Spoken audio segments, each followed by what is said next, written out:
sister's dying up there, Mr. Wick. Up there, you're not dying. You're dead.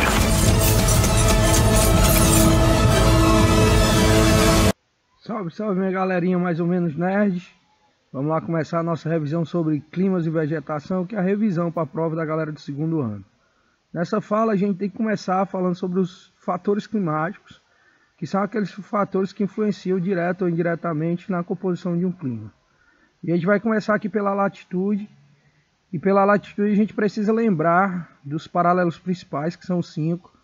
Linha do Equador, Trópico de Capricórnio, Trópico de Câncer, Círculo Polar Ártico e Círculo Polar Antártico. Esses círculos eles são importantes porque eles determinam onde começa e onde termina uma zona climática. São as zonas tropicais, temperadas e polares. A gente viu também, quanto mais próximo da linha do Equador, mais quente, quanto mais distante, mais frio. O que nós temos também a baixa e a alta latitude. O próximo fator é o fator da altitude. Quanto mais baixo o local, mais quente. Quanto mais alto, mais frio. Isso acontece por conta do acúmulo de gases, que é maior nas partes mais baixas. Outro fator também é o ar rarefeito, que é típico das áreas mais altas.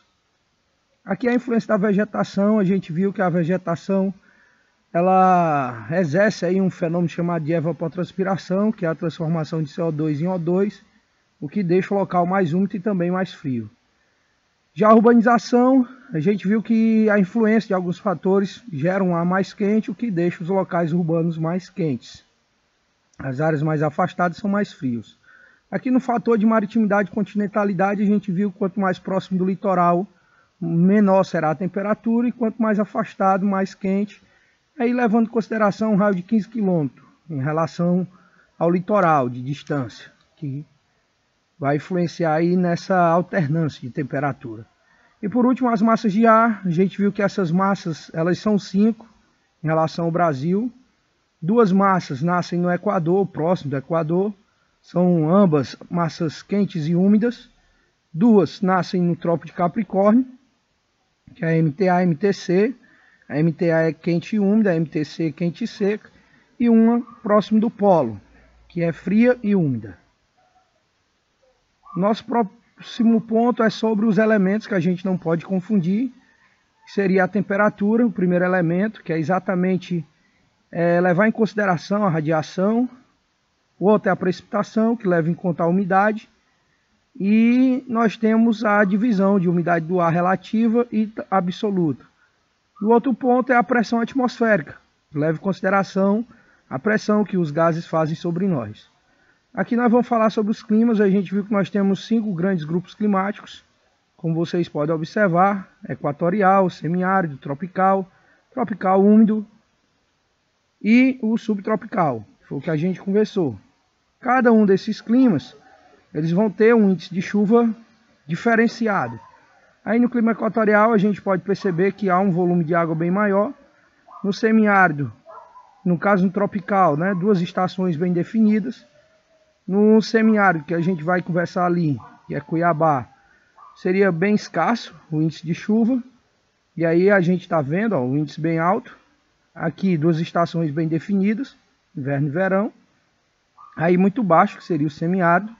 Tropical úmido, que é constante. E o tropical de altitude, mas a gente vai ver só o subtropical, que também é constante.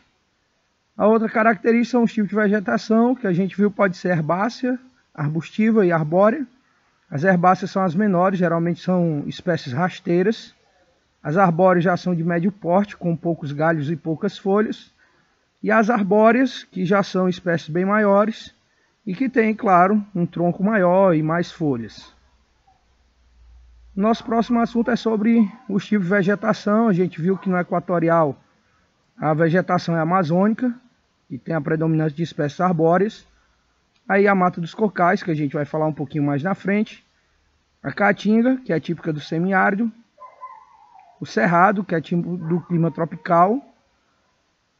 Aí a mata atlântica, do tropical úmido. Ali o Pantanal e o Pampa, a gente volta já. E a mata das araucárias, que é típica do sul.